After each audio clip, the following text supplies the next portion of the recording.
Buenos días, nos presento. Somos el grupo número 9, conformado por Lucas Cruz, Sebastián Chapeta, Magali Vela, Selmira Mayat y yo, Daniel Ferrando, y les vamos a hablar de los polímeros utilizados en la industria automotriz, más específicamente los utilizados en la fabricación de los paragolpes.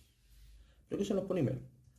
Los polímeros son macromoléculas formadas por la unión del enlace covalente de una o más unidades simples, llamadas monómeros. Estos pueden ser sintéticos naturales y dependiendo de cómo se manifiesten a una temperatura determinada, los podemos clasificar en dos grandes grupos, termoelásticos y termoplásticos. En los paragolpes modernos se utilizan una gran variedad de polímeros para su fabricación, como por ejemplo el polipropileno, el etileno propileno dieno monómero, los poliésteres, los policarbonatos, la resina epoxi, etc. Pero el más utilizado es el polipropileno, por lo cual en él vamos a basar nuestro informe el día de hoy. El polipropileno es un polímero termoplástico, es decir, que a temperaturas relativamente altas se vuelven deformables y se derrite al calentarse, y que cuando se enfría lo suficiente se endurece en un estado de transición vítreo. También es un polímero semicristalino, es decir, que su estructura molecular tiene dos fases distintas, una cristalina, asociada a las propiedades estructurales, ópticas y de barrera, y una amorfa, asociada a las propiedades viscolácticas y responsable de la capacidad de absorber energía del material. La estructura del polipropileno es bilínica y lineal, cuya espina dorsal está compuesta de hidrocarburos saturados, que tiene cada dos átomos un grupo metilo. Si al polipropileno lo obtenemos de una polimerización de propileno puro, se lo llama homopolímero, y su estructura permite distinguir tres formas isómeras según la posición de los grupos metilos: la isotáctica, la sindiotáctica y la atáctica, siendo las dos primeras las que tienden a adquirir un estado sólido una disposición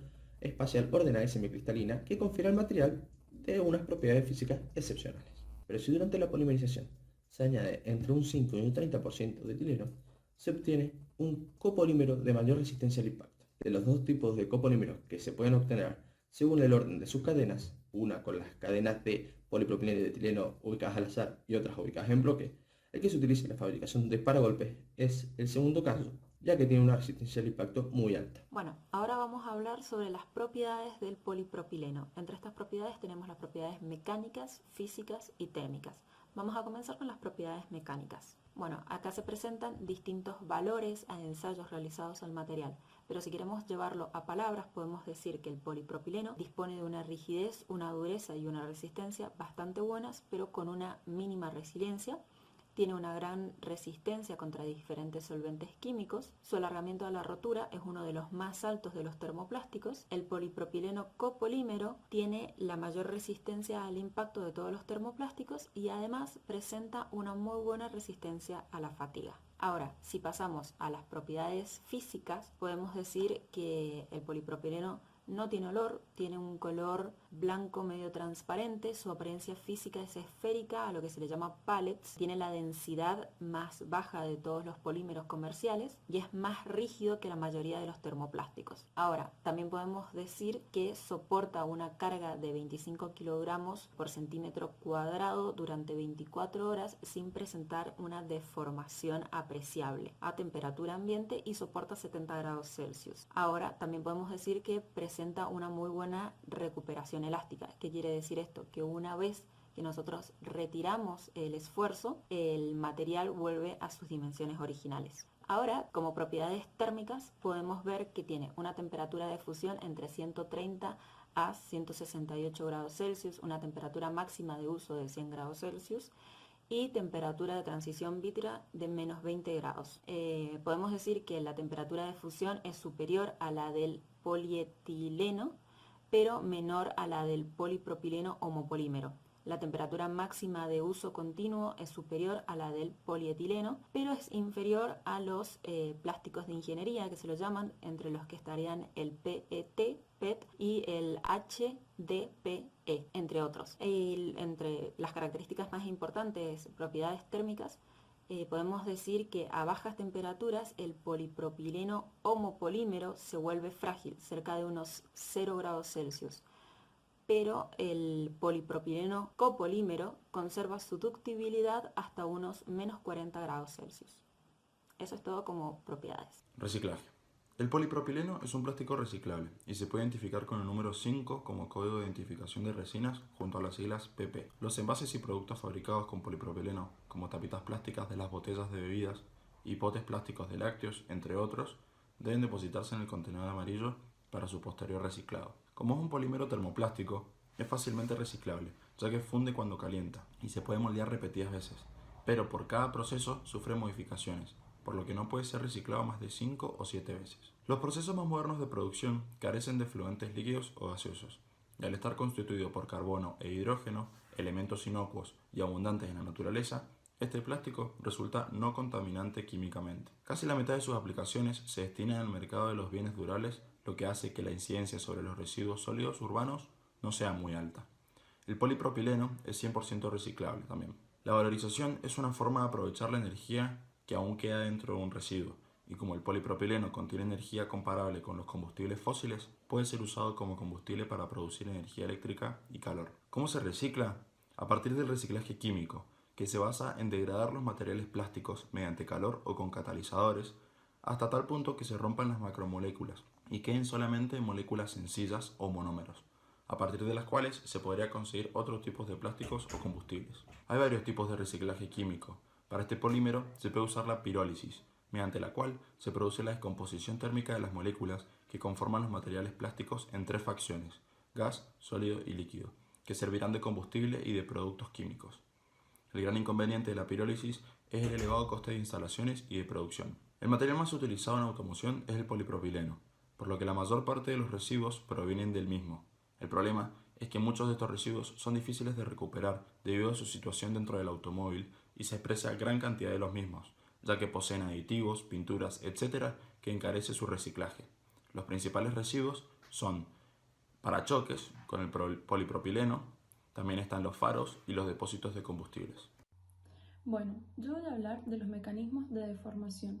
Vamos a ver tanto la deformación macroscópica como la deformación microscópica. Comenzamos por la macroscópica. La determinación del comportamiento, esfuerzo, deformación de los materiales sabemos que es muy importante para poder conocer sus propiedades mecánicas. Como podemos ver en la figura, tenemos la gráfica esfuerzo-deformación de un material semicristalino, inicialmente no orientado, y además el perfil de una probeta en las distintas etapas del proceso de formación.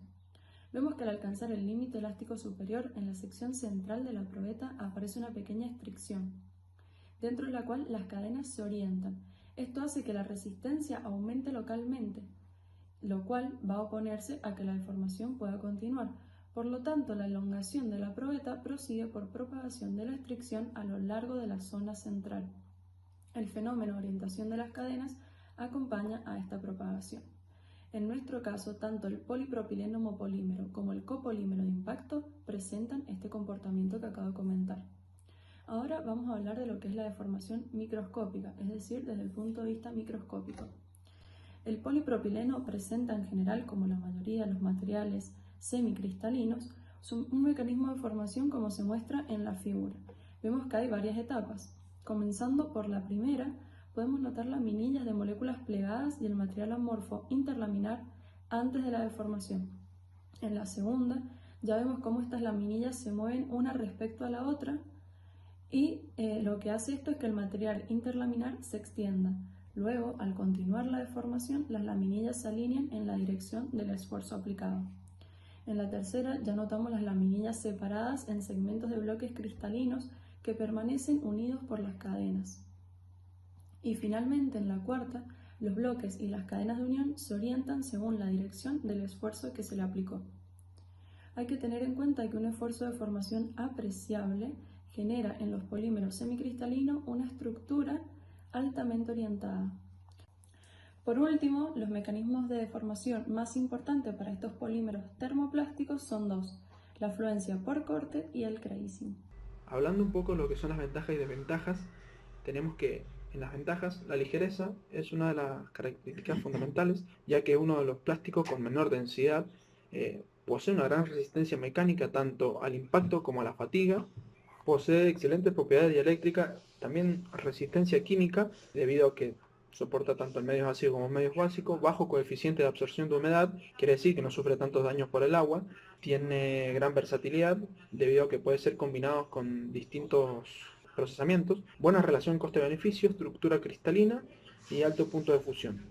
ya que es uno de los plásticos que puede trabajar a mayor temperatura. En las desventajas tenemos que es susceptible a la degradación por rayos ultravioletas. Quiere decir que no puede estar expuesto mucho a los rayos ultravioletas. Tiene poca resistencia a disolventes clorados y aromáticos. Se sabe que es difícil de pintar debido a que no posee buenas propiedades de unión. Tiene una alta inflamabilidad. Es susceptible a la oxidación. Posee una temperatura de transición vítrea de menos 20 grados centígrados, quiere decir que a baja temperatura no es muy resistente, tiene un alto coeficiente de expansión térmica, tiene un uso limitado a altas temperaturas ya que sufre una degradación de la cadena que puede conducir a la oxidación. Si hablamos de un material sustituto, podemos decir que las investigaciones lograron desarrollar un nuevo proceso para la obtención de un ácido poliláctico. A través de estudios se demostró que puede ser mucho más flexible y hasta un 200% más resistente al impacto que el plástico convencional. También podemos decir que contribuye a la reducción del consumo de plástico convencional, debido a que se produce con materiales renovables. Una de las críticas es que en su descomposición biológica emite dióxido de carbono y metano, que son dos de los gases que se trata de evitar